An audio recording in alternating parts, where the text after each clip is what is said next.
Բարի երեկո եւ բարի գալուստ հայկական ժամանակ տաղավարում զրուցելու եմ Restart հիմնադրամի ծրագրերի համակարգող Յուրի Մովսիսյանի հետ։ Բարև ձեզ, պարոն Մովսիսյան։ Բարև ձեզ։ Պարոն Մովսիսյան, ՊԵԿ-ն այսօր Ծառուկյանին պատկանող Օնիրա Club-ում բացահայտել է 300 միլիոն դրամի չհայտարարագրված հասույթ։ Օրերս գիտեք, որ Արարատցեմենտը վերադարձվեց, հանձնվեց Հայաստանի Հանրապետության կառավարմանը, Գագիկ Ծառուկյանին պատկանող Multi-Wellness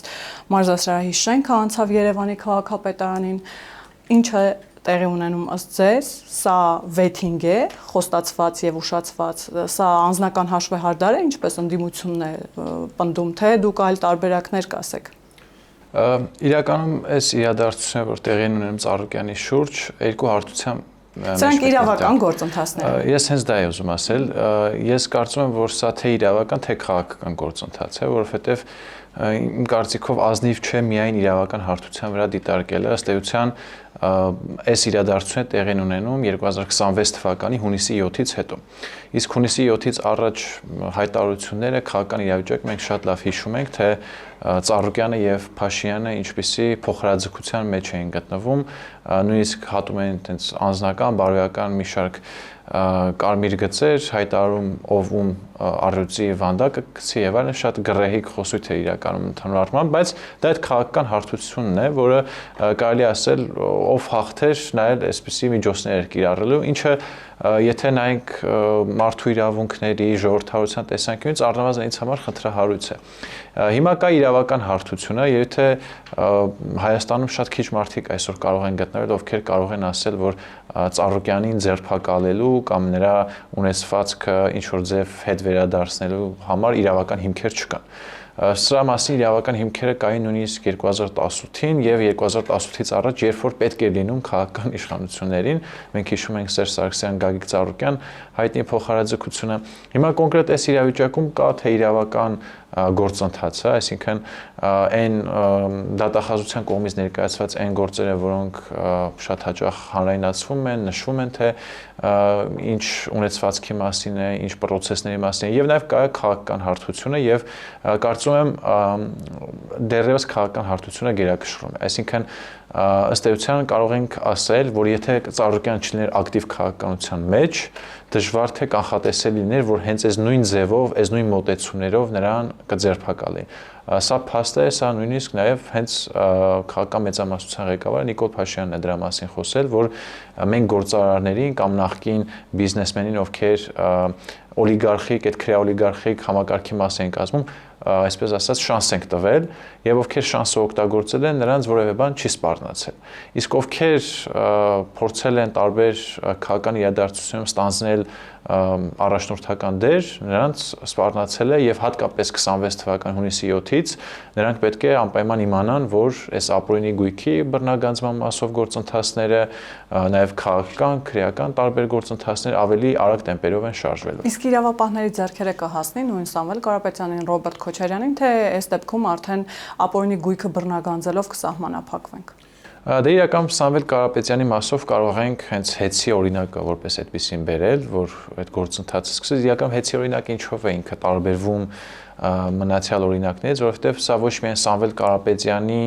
ինչ որ պատկանող ապօրինի ունեցվածքը հետ բերելու գործընթաց էր, այլ ավելի շատ կարելի է դիտարկել որպես Հայաստանի ներքին գործերի, ներքին ընտրական գործընթացներին հնարավոր միջամտության փորձերը կանխելուն, որովհետև ըստ էության մենք տեսանք, թե այս նախորդ նախընտրական հատվածում ինչպիսի միջամտության փորձեր կային եւ գուցե Հեցը կարող է լինել այն սուբյեկտը, որ կարող է ընտրական գործընթացներում բավականին բացասական դեր խաղալ ընտրական գործընթացը արժեզրկելու տեսանկյունից։ Հոսանքները այսինքն։ Այո, օրինակ հոսանքները դա դասական հիբրիդային այդ պատերազմի գործիքներից մեկը կարող է լինել։ Բայց իհարկե Սամվել Կարապետյանի մասին բազմաթիվ պատումներ կան, որոնք պետք է իրավաքաղաքական գնահատականի արժանան։ Օրինակ ես առնվազն չունենալով որևէ իշխանություն, իրավական ինչ որ գործիքակազմ, բազմաթիվ մեր հայրենակիցներից լսել եմ բավականին խնդրահարույց դեպքեր, մասնավորապես կապված նրա բարեգործական գործունեության հետ կամ Ռուսաստանում նրա կապերի հետ, նույն հայ համայնքի հետ հարաբերությունների, աշխատանքային հարաբերությունների մասով, բայց այստեղ կարծում եմ մեր գործիքակազմը որպես պետություն ավելի դժվար է լինելու, այսինքն հիմնականում այն բիզնես կապերը, որոնք ձևավորվել են Սամվել Կարապետյանի շուրջ, հիմնականում ունեն ռուսական արմատներ եւ գուցե մեր իրավապահ համակարգը չկարողանա որևէ բան անել։ Բայց ինձ թվում է ավելի շատ Սամվել Կարապետյանի հետ կապված մենք կունենանք ընտրակաշարքի հետ կապված դեպքերի քննությունները, եթե միջև հաջորդ խորհրդարանական ընտրություններ եւ այստեղ մեր կարևոր գերխնդիրը որպես պետություն այն է, որ գոնե մենք ունենանք մեկ դատական ակտ։ Դա է ուզում հարցնել, ինչու է հապաղում։ Նախորդ 5 տարիներին կրկին եղել են ընտրակաշարքի մասով դատական գործընթացներ, բայց արդյունքում չի եղել գեթ մեկ դատական ակտ, որը ուժի մեջ է մտել եւ որով որևէ մեկը դատապարտվել է, որ ինքը օրինակ ընտրակաշարք է բաժանել։ Օրինակ նույն Գագիկ Ծառուկյանի դեպքը կարող ենք դիտարկել, ով մեղադրվում էր 2017 թվականի խորհրդարանական ընտրություններին ընտրակաշարք բաժանելուն, մարդկանց նյութապես շահագրգռելուն ընտրական գործընթացներում ներգրավելու առումով, բայց ըստ էության մենք չունեցանք այդ դատական ակտը։ Հիմա եթե մենք այս առաջիկա 5 տարիներին կրկին այս հակակոռուպցիոն կոմիտեի բազմաթիվ այս տեսաձայնագրությունների արդյունքում կրկին չենք ունենալու դատական ակտ, ապա սա շատ վատ ուղերձ է հանրությանը, որ սա ոչ թե իրավական գործընթաց է, այլ սա ավելի շատ քաղաքական խոսույթ է, քաղաքական գործընթաց է։ Հետևաբար ես կարծում եմ, որ Սամվել Կարապետյանի հետ կապված եթե ընտրակաշարքների մասով կարող ենք դիտարկել։ Ինչ մնում է Ռոբերտ Քոչարյանին, չգիտեմ, արդեն 8-րդ տարին է խոսում է դրա մասին, ապօրինի գույքի մասով հատկապես անցնում է նրա մեծ տղան, եթե չեմ սխալվում, եւ իր հետ փոխկապակցված մի շարք ընկերություններ, բայց կրկին մենք չունենք դեռևս շատ լուրջ հաջողություններ այս մասով, հակառակը մենք ունենք արդեն ընտրական գործընթաց, որի արդյունքում արդեն որպես քաղաքական ֆիգուր Ռոբերտ Քոչարյանը հավաքել է մոտ 10%, ինչը կրկին բարդացնելու է աշխատանքը, որովհետև ցանկացած նման գործընթաց, որ ձեռնարկվի, ներկայացվի ավելի շատ քաղաքական հետապնդում եւ դրա համար կան օբյեկտիվ հիմքեր։ Իսկ որպես ընդդիմություն, ինչ է կարծում առաջիկա 5 տարիներին ինչպիսի աշխատանք սպասել, ակնկալել խորհրդարանում արդյոք կլինի քաղաքական դիսկուս ամենատարբեր օրակարգերի ծրագրերի շուրջ, թե չսպասել նման ճոխության, ինչու եմ ասում ճոխության, որովհետև ընդդիմությունը արդեն իր դիրքավորումը հայտնել է, ասում է, որ մանդատը զենք է, այն ճանապարհին, ԿՊ-ի թևերը կտրելու ճանապարհին կամ փողոցը եւ մանդատները միաժամանակ օգտագործելու են, որպեսզի հեռացնեն այս իշխանությանը։ Մենք հիշում ենք, որ նախորդ 5 տարիներին նույնպես այդ խոսույթներ, հիմա ինչ սպասել առաջիկայում այս խորհրդարանից։ Իմ կարծիքով գլխավոր ինտրիգը նրանում է, թե արդյոք քաղաքացիական պայմանագիրը կկարողանա մանդատներ կորզել ընդդիմությունից։ Մենք 21-26 թվականին տեսել ենք, որ ընդդիմության շատ ներկայացուցիչներ չեն եղել որպես ընդդիմություն, կարելի ասել, եթե ոչ հակառակը նույնիսկ կարող ենք պնդել, շատ հաճախ ավելի շատ իշխանության օրինագծերին կողմ դիրքերից են հանդես եկել։ Սա եթե գլխավոր ինտրիգներից մեկն է լինելու։ Ես չեմ կարծում, որ ընդդիմությանը հաջողվելու է որևէ կերպ, ինչպես իրենք են նշում, օրինակ 8 մանդատ, 10 մանդատ վերցնել իշխանությունից, դա ուղղակի անհավանական սցենար է։ Իսկ փողոց գեներացնել։ Փողոց գեներացնել կարծում եմ իրենց հիմնական sense գործիքներից մեկն է լինելու, որովհետև ցավոք սրտի մեր խորհրդարանական համակարգը թույլ չի տալիս ընդդիմությանը ինչ որ շատ լուրջ վերահսկողական գործիքներ ունենալ, այսինքն կարծել, որ շատ լուրջ ազդեցություն կարող են ունենալ խորհրդարանում, չեմ կարծում, բացի ինչ որ ելույթներ եւ այլն, այն փորձը ցույց տվեց, որ օրինակ 21-26 թվականներին եթե ավելի ակտիվ անդիմադիր գործունեություն ազգային ժողովում ծավալում էր Քոչարյանի խմբակցությունը Հայաստան դաշինքը, որը կարելի ասել կրճատվեց նրա ձայները 2 անգամ, հաշվի առնելով նաև որ ուժեղ Հայաստանի հետ նույն ընտրազանգված ունեին, նույն լսարան ունեին եւ այլն, բայց կարծում եմ ուժեղ Հայաստանը ավելի ճակերտավոր ասած պրոֆեսիոնալ է աշխատելու ի տարբերություն Հայաստան դաշինքի։ Մենք տեսնում ենք օրինակ արդեն նրանք տարբեր գյուղերում են, խոսում են մարդկանց հետ եւ այլն, սա եթե ավելի շատ ուղերձ է իրենց ընտրողներին, որ ի տարբերություն նախորդ ընդդիմությունների մենք շարունակելու ենք աշխատել մարդկանց հետ եւ կարծում եմ այստեղ գործիքակազմը շատ ավելի հարուստ է լինելու, որովհետեւ շատ, այսպես ասած, պլանկան շատ բարձր էր դրվել այս ընտրությունների մասով եւ քանի որ իրենք պարտություն կրեցին, իրենք պետք է ամեն ինչ անեն, ամեն ինչ ցույց տան, որ արդարացնեն, այո, մենք աշխատում ենք, բայց սա է իրավիճակը։ Իսկ գաղտնի պլանի մասին, որ խոսում են, դա լուրջ վերաբերվել դրան, թե սա պարզապես հայտարարություն է ոչ մի բանի մասին։ Ես կարծում եմ շատ դժվար է իրականում ասել, որ դա լուրջ է, բայց եթե փորձենք մի քիչ լրջացնենք, փորձենք հասկանալ ինչ կարող է լինել, եթե դա իրոք լուրջ պլան է, կարծում եմ ուժեղ Հայաստանը փորձելու է ինստիտուցիոնալ ընդդիմության դեր կատարել, ես օրինակ հիշում եմ Հայաստան դաշինքը 21 թվականի ընտրությունից հետո իր բոլոր գրասենյակները փակում էր եւ այլն, մնում էին դաշնակցության հետ կապակցված, այսպես ասած, ենթակառուցվածքները մարզերում, համայնքներում։ Կարծում եմ ուժեղ Հայաստանը հատկապես թիմ ընտրությունների ժամանակ փորձելու է վերցնել իշխանությունը տեղական մակարդակում գոնե համայնքների կեսում կամ ավելի քիչում, որպեսզի ցույց տա, որ իրականում 26 թվականի ընտրությունները ամբողջովին չեն արտացոլում իրական պատկերը եւ գուցե դա կարող է նաեւ լինել փողոց գեներացնելու միջոցներից մեկը։ Այսինքն գնալ համայնքներ, ակտիվ մասնակցել ընտրություններին, ստանալ իշխանություն ձևավորելու մանդատ եւ հետո ինչ որ տրիգերային թեմայի հետ կապված դա կարող է լինել օրինակ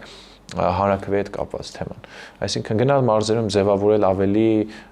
կուռ քաղաքական համակարգ, հաղթել թիմ ընտրություններում եւ հենց տրիգերային թեմա լինի, օրինակ սահմանադրական հանրաքվեն արդեն փողոց գեներացնել։ Սա կարծում եմ ամենապրակտիկ, ամենառացիոնալ տարբերակն է, որ իրենք այս պահին դիտարկում են։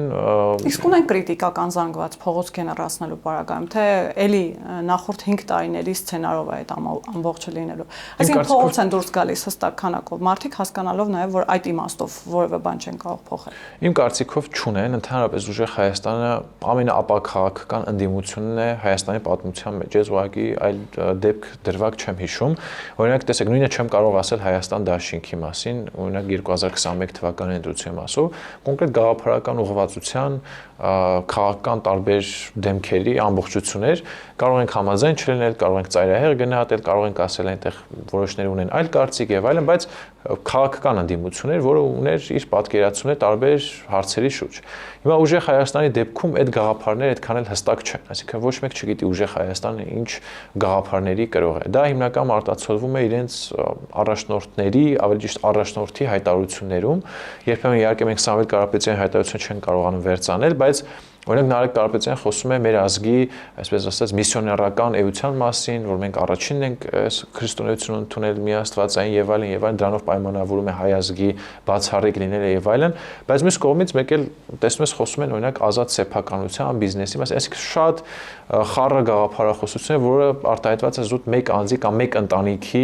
պատկերացումներով։ Այնտեղ քաղաքական էություն չկա, հիմնականում 90%-ը բիզնես դաշտից են եկել, Տաշիր գրուպ ընկերություններից, տարբեր աշխատակիցներ են, ովքեր օրինակ զբաղվել են հաշվապահությամբ, բիզնեսով, առևտրով, եւ ընդհանրապես իրենց նպատակը միշտ շատ փող գեներացնելն է եղել։ Քաղաքական դաշտում ես չեմ պատկերացնում իրենց քաղաքական էությունը։ Եվ դրա համար իրենք ավելի շատ օգտագործելու են բացասական թեմաները, օրինակ նույն սահմանադրական հանրաքվեի մասով, որպեսզի փողոց գեներացնեն։ Փողոցը հենց այնպես չի գեներացվում։ Եվ նաև պետք է նշենք, որ իրենք ընդամենը 6 ամիս մի տարի են նախապատրաստվել ընտրություններին եւ իմ կարծիքով նույնիսկ իրենց համագիրների, աջակիցների, գործընկերների հետ շատ չեն քննարկել իրենք ինչ գաղափարախոսության կրող են, իրենք ինչպես են որոշ հարցերի նայում, որոնք շատ կարևոր են, հա, Հայաստանում շատ քննարկում են։ Կարծում եմ իրենք այս տարիները օգտագործելու են իրենց քաղաքական թիմը բյուրեղացնելու, փողոց գեներացնելու համար, որտեղ այդ փողոցը չկա այս բանը։ Այսինքն այնուամենայնիվ կարծում եք, որ թեև իշխող ուժը ունի սահմանադրական մեծամասնություն, գնալու է հանրաքվեի, ինչ որ եղանակներ է փնտրելու, գտնելու։ Այո, ես այդ եղանակներից մեկը գիտեմ, բայց չեմ բարձրացնել դրա մասին, քանի որ վստահ չեմ, որ հենց այդ սցենարով է գնալու, առնվազն երկու սցենար կա այս պահին, որ սահմանադրական հանրաքվեն կարող է տեղի ունենալ, մեկը ավելի շատ հանրային ներգրավվածության միջոցով, մեկը ավելի շատ ինստիտուցիոնալ մեխանիզմով եւ այլն, բայց շատ դժվար սցենարներ են իրականում, բայց կարծում եմ քաղաքական մեծամասնությունը այդ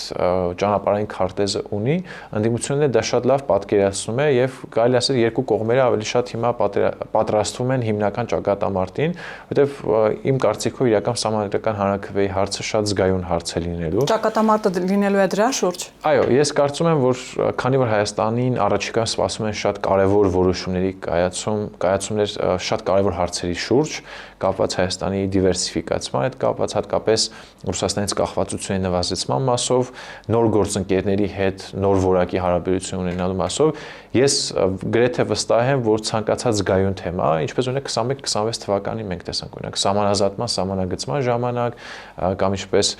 տեսանք Պրահայի գործընթացի ժամանակ, այսինքն ցանկացած արտաքին քաղաքական գործընթաց, որը ունի շատ զգայուն նուրբ շերտեր, ընդդիմությունը օգտագործելու եւ իրականում դա նորմալ է, այսինքն Հայաստանի պատմության մեջ էլ այլ երկրներում էլ միշտ ընդդիմությունը փորձել է զգայուն կարևոր թեմաներ օգտագործել փողոց գեներացնելու համար։ Հիմա թե ինչքանով կստացվի ուժեղ Հայաստանի մոտ շատ դժվար, որովհետև այդ մարդիկ կյանքում փողոցում չեն եղել, հատկապես քաղաքական պայքարի իմաստով։ Արտաքին հետք պետք է փնտրել այս ամեն ինչում, նաև Գագիկ Ծառուկյանի շուրջ տեղի ունեցող իրավական գործընթացներում, ինչու եմ ասում արտաքին հետք, որովհետև օրինակ Ռուսաստանի Դաշնության որոշ պաշտոնյաներ վերջին շրջանում սկսել են խոսել Հայաստանում ժողովրդավարության, այսպես ասած, շատ տխուր վիճակի մասին եւ ազատությունների մասով ասում են, որ Հայաստանում մեծ խնդիրներ կան, ընդդիմադիրները բախվում են ամենատարբեր բռնաճնշումների։ Մեդվեդևը ուղիղ խոսում էր Ծառուկյանի մասին, այսինքն Մեդվեդևի կողմից ստանձնելը Ծառուկյանի փաստաբանի դերը, դա նորմալ պրակտիկա է, եթե ոչ, ապա ինչ կարող եմ այս հուշել։ Տեսեք, ի տարբերություն ժողովրդավար երկրների, արևմուտքի, արևմտյան երկրների, Եվրամիության, ԱՄՆ-ի, ովքեր անկախ տվյալ քաղաքական գործչի, քաղաքական պատկերացումներից հանդես են գալի մարդու իրավունքների պաշտպանության դիրքերից, քննադատում են երբեմն հակաժողովրդավարական գործընթացների Հայաստանում, այս ամբողջ մեր պատմության ընթացքում մենք դա տեսել ենք։ Ռուսաստանը երբեք այդ դիրքերից հանդես չի եկել, այսպես կարելի ասել նոր դերակատարում է իր վրա վերցրել Ռուսաստանը, որտեղ Ռուսաստանը երբեք ժողովրդավարական հետընթացը Հայաստանում չի հետաքրքրել։ Մենք անցնող 30 տարիներին կարող ենք տեսնել, որ Ռուսաստանը երբևէ չի քննադատել որևէ հակաժողովրդավարական գործընթաց կամ որևէ ընդդիմադրի ճնշում, դա փաստ է, կարող ենք տեսնել։ Հիմա երբ խոսում են արդեն կոնկրետ այս իրավիճակում, դա նշանակում է, որ ունեն հստակ քաղաքական շահեր եւ կարծում եմ սա բոլորն են հասկանում, որ այսօրվա ընդդիմության հիմնական դերակատարները իրենց կենսական շահերով պայմանավորված, իրենց նախկին քաղաքական գործունեությամբ պայմանավորված, գուցե նաև որոշ դեպքերում անձնական կապերով պայմանավորված կոնկրետ Ռուսաստանում ունեն գործընկերներ։ Բայց իրենց ազնիվ է համարել ռուսամետ ուժեր, որովհետև որոշները պնդում են, որ բավարար չէ իրենց անվանել ռուսամետ ուժեր, որոշ ուժեր հստակ ռուսական ուժեր են։ Դե իրական ինձ թվում է դա շատ բառախաղ է։ Մեկը կասի ռուսամետ, մեկը կասի ռուսական, մեկը կասի ռուսական ծիրում գտնվող։ Դրանից ոնց որ նկարագրությունն է կարող։ Մենք դրա տակ ինչ ենք հասկանում։ Ես դրա տակ հասկանում եմ, որ առնվազն այն խոսույթը, որ կար ընդդիմության մոտ, դա նշանակում էր, որ մենք կողմ չենք, որ մենք Ռուսաստանից կախվածությունները վերացնենք։ Այսինքն մենք կողմ չենք, որ Ռուսաստանից անկախանանք։ Եթե այսպես բարձ ձևակերպենք, որպեսզի բոլորը հասկանան։ Մենք կողմ չենք, որ մեր երկաթուղին օրինակ Ռուսաստանից վերցնենք եւ ունենանք ապաշրջափակում։ Մենք կողմ չենք, որ օրինակ կոնֆլիկտը ավարտվի եւ կողմ ենք, որ Ռուսաստանը այդ կոնֆլիկտը օգտագործի Հարավային Կովկասում մեր հաշվին իր ազդեցությունը ավելացնելու։ Այսինքն sense շարքը կարելի է բավականին մեծ ցանկով շարունակել եւ վերջում կգանք մենք եզրահանգման, որ այսօրվա ընդդիմությունը, եթե չասենք ռուսամետ է, ռուսական շահերն է սպասարկում եւ այլն, ապա կարելի ասել իր գրեթե բոլոր դիրքորոշումներով բավականին համապատասխան է ռուսական շահերին այս տարածաշրջանում։ Դա փաստ է։ Հիմա թե նրանք ինչ կապեր ունեն, ինչ ապօրինի կապեր ունեն եւ այլն, սա արդեն իրավապահ համակարգի գործունեության դաշտում պետք է դիտարկի։ Իրականում հետաքննող լրագրողներն են հետաքրքիր ինֆորմացիաներ հայտնաբերեցին, թե ինչպես է օրինակ Ռուսաստանում գտնվող հայ համայնքի ներկայացուցիչները, լիդերները օգտագործում Հայաստանում ներքին գործընթացների միջամտելու իմաստով։ Հիմա սա պետության գործն է։ Մենք կարող ենք գնահատականներ տալ հենց այս փաստերի հիման վրա, բայց հենց պետությունը պետք է հստակ բացահայտի այս քաղաքական կապերը եւ ի վերջապես մենք ունենանք մեկ լյուստրացիոն գործընթաց, թե Ռուսաստանը Հայաստանում ինչ դերակատարների միջոցով է փորձում ազդել մեր ինքնիշխան որոշումների վրա, ինչ հետաքրքիր մեթոդներ է օգտագործում եւ այլն, որպեսզի անընդհատ մարդիկ չլսեն, որ մենք ասում ենք ռուսամետ ռուսական, բայց արդյունքում չունենք, հա, ինչ որ լյուստրացիոն գործընթաց։ Ինձ թվում է ամենակարևորը սա է, որ նկարագրությունը պարզ է։ Նրանք որևէ ձև չեն ընդդիմանում Ռուսաստանի շահերին այս տարածաշրջանում։ Դե վերջին օրինակ նաև Ռուսաստանի եւ Նոր Նախիջևանի թեմի առաջնորդի շուրթերով այսպես փորձ արվեց պաշտպանել Ծառուկյանին, Մեդվեդևն է այդ մասին խոսում, Զախարովան է խոսում, ընկալելի է, նորմալ է, թե ինչու է սա կատարվում։ Դե մենք փորձում ենք հանրային դաշտում եղած ինֆորմացիայով վերլուծել ու երբ որ այդ վերլուծությունը իրականացնում ենք, հասկանում ենք, թե Ռուսաստանը ինչ հարուստ գործիքակազմ ունի Հայաստանում ներքին գործընթացների վրա ազդելու համար։ Օրինակ, հիմա մենք կարող ենք խոսել համալսարաններից, մենք կարող ենք խոսել պետական համակարգից, ինչպես են շատ մարդիկ, օրինակ, Ռուսաստանում վերապատրաստումներ անցնելով, տարբեր քաղաքական տնտեսական կապեր ունենալով Հայաստանում շրջանառում ռուսական նարատիվներ, ռուսական շահերի ծիրում գտնվող նարատիվներ։ Մենք կարող ենք խոսել նշված քաղաքական ուժերի մասին, թե ովքեր են նրանց պաշտպանում, ինչ սուբյեկտներ, ինչ ինստիտուտներ եւ այլն, այս վերլուծական մակարդակում մենք առնվազն պետք է նրանց համարենք ռուսամետ ուժեր կամ նշենք, որ նրանք ռուսական շահերի ծիրում են գտնվում եւ այլն եւ այլն, բայց ես չեմ կարող պնդել, որ նրանք օրինակ Ռուսաստանից հրամաններ են ստանում եւ այլն, սա արդեն իրավապահ համակարգի գործառույթների մեջ է մտնում եւ իրականում մեզ միշտ սա է պակասը, որտեղ քաղաքական վերլուծության մակարդակում արդեն Հայաստանի Հանրությունը գիտի ով է, գիտի որ ովքեր են ռուսական շահերի ծիրում գտնվում, ովքեր են ռուսական շահերը սպասարկում, ուղղակի մարդիկ սպասում են, որ իրենց պետությունը գնահատական տա, իրավաքաղաքական գնահատական, այսինքն իրավական գործընթաց սկսվի եւ կոնկրետ մարդիկ հարցաքննության կանչվեն, նրանց հետ աշխատանք տարվի, թե նրանք ինչպես են փորձում Հայաստանում ներքաղաքական իրավիճակի վրա ազդել։ Տնտեսության դիվերսիֆիկացիայի մասին է խոսվում, պարոն Մովսիսյան, եւ տեսեք, վերջին շրջանում կարծես թե նոր հնարավորություններ են բացվում Հայաստանի առջև, հաշվի առնելով Ռուսաստանի սանկցիաները, Եվրամիության առաջարկը, նաեւ արաբական շուկան է բացվում, այդ մասին պարբերաբար հայտարարություններ ենք տեսնում, բայց արդյոք տնտեսության անկախության ճանապարհը չի սկսվում հենց երկաթուղուց եւ ինչ է կարծում երկաթուղին գլխավոր խոչընդոտը չէ այդ ճանապարհին։ Այո, ես օրինակ շատ հաճախ երբ որ գործընկերների հետ քննարկումներ եմ ունենում, կրկին էլի այդ պիտակավորումների ժանրից, ով է ռուսամետ, ով է արևմտամետ, ով է հայամետ եւ այլն, ես ասում եմ Հայաստանի առջև կա այս պահին երկու կարևոր հարց։ Մեկը այս ռուսական կոնցենսիայի ներքո գտնող հայկական երկաթուղու վերադարձն է ինչ որ բանաձևով եւ երկրորդը ատոմականի մասին գոնե քաղաքական որոշման մակարդակում որոշման մասին հայտարարելն է։ Հիմա վերադարձ պիտի լինի երկաթուղու, ճիշտ է։ Ես օրինակ առնվազն ակնկալում եմ, որ շատ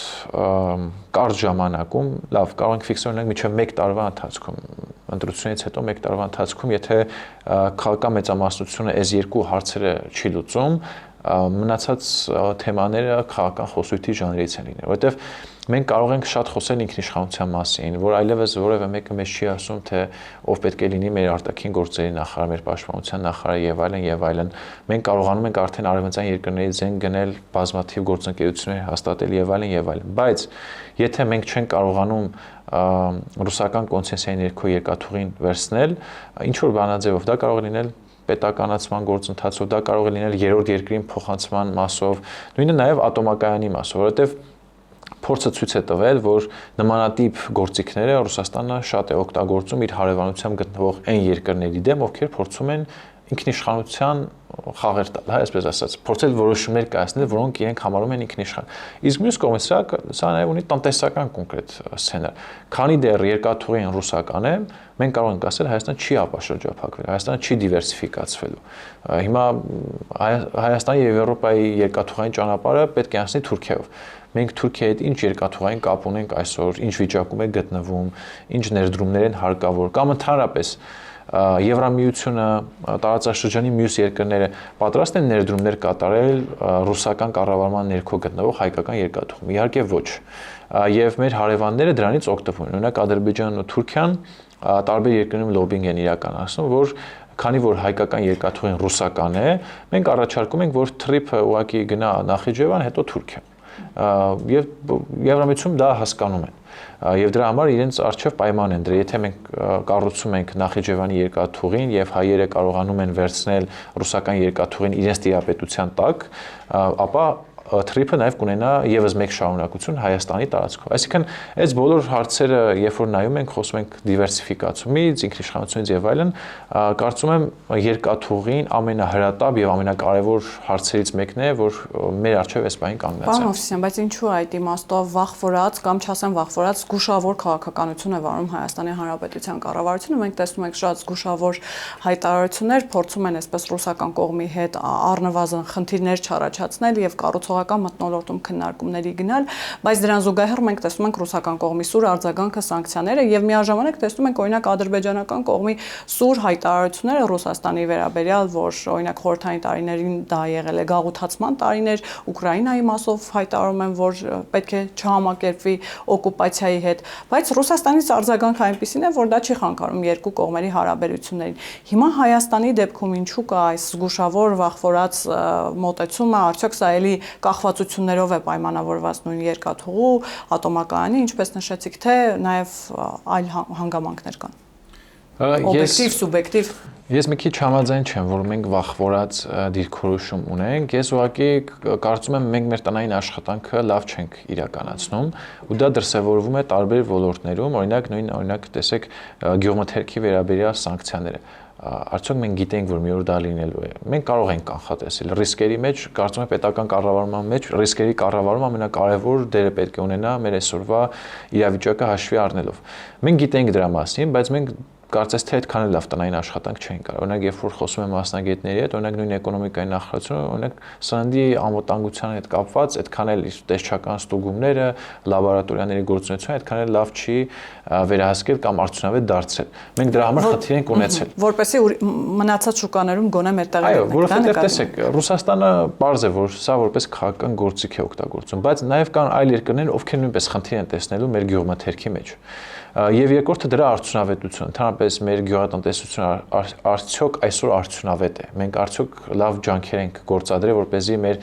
գյուղատնտեսությունը ոչ թե լինի այտենց կիսախորհրդային ռեժիմով կառավարվող գյուղատնտեսություն, այլ շատ արդիական, բազմաթիվ տեխնոլոգիաների օգտագործմամբ, նոր շուկաներ գրավելով եւ այլն։ Կարծում եմ չէ։ Հիմա կապված երկաթուղու հետ, այստեղ ուղղակի քաղաքական որոշում է հարկավոր, պարզ է, որ այստեղ բանակցային գործընթաց գնալու է։ Իսկ Ադրբեջանի հետ համեմատության մասով կարծում եմ մեկ կարևոր բան պետք է նշենք։ Ադրբեջանը եւ նաեւ Ալիևը իր վերջին ելույթում այդ Շուշիի մեդիա ֆորում, որ իրենք են կոչում, մի կարևոր հայտարարություն նաև արեց տողատակով, որ իրենք հավակնում են դառնալ միջին տերություն, անգլերենով middle power։ Այսինքն Ալիևը այլևս իրեն համաձայն չէ, այսպես ասած, իր նախկին կարգավիճակի հետ եւ շատ շուտվանից դրա համար ինքը պայքարում է, նշում է, որ Ադրբեջանը այլևս փոքր պետություն չէ։ Եվ երբեմն նա նաև հայտարարություններով է հանդես գալի, նշել, որ Ադրբեջանը կենտրոնական Ասիայի պետություն է, ոչ թե Հարավային Կովկասի։ Եվ եթե Հարավային Կովկաս, ապա մենք առաջնորդ ենք այստեղ։ Իսկ Ռուսաստանի մասով այստեղ երկու բան կարելի է առանձնացնել։ Նախ Խորհրդային Միության անցյալի մասին գնահատականները այդքան էլ զգայուն չեն Ռուսաստանում, նույնիսկ Ռուսաստանում է դրա մասին խոսվում։ Ավելի կարևորը ներկայիս Ռուսաստանի հետ հարաբերության մասով նրա հայտարարությունները եւ այս մասով կարելի ասել Ալիևը ձգտում է, այսպես ասած, հավասարի հարաբերություններով առաջ շարժվել։ Այսինքն նշում է, որ իհարկե Ռուսաստանը կարևոր գործընկեր է, մեր հարևանն է, տարածաշրջանի կապուղիների ապաշրջափակման մասով կարևոր գործընկեր է եւ այլն, բայց ցանկացած փորձ Ադրբեջանում ինչ որ ներքին գործընթացների վրա ազդելու իմաստով ստանալու է ամենակոշտ հակահարվածը։ Ադրբեջանում օրինակ մի քանի տարի առաջ Ռուսաստանը պլանավորել էր հեղաշրջում իրականացնել, ադրբեջանցի շատ գործիչներ Ռուսաստանում ինոագենտ էին համարվել եւ Ալիևը ծաղրում էր այդ նախադեպերը եւ կարծում եմ ավելի շատ Ալիևը ձգտում է Ռուսաստանին ցույց տալ, որ մենք այլևս այն Ադրբեջանը չենք, որը Ղարաբաղյան կոնֆլիկտի ժամանակաշրջանում կային, երբ որ դուք փորձում եք մեզ Հայաստանի հետ հավասար դիրքերով նայել կամ երբեմն փոքր գործընկերոջ, փոքր եղբոր կարգավիճակում, մենք այլևս այն Ադրբեջանն ենք, որի հետ պետք է հավասարի հետ խոսել։ Շնորհակալ եմ, պարոն։ Ես եմ շնորհակալ։ Հիշեցնեմ, որ զրուցակիցս Restart հիմնադրամի ծրագրերի համակարգող Յուրի Մովսիսյանն էր, կհանդիպենք։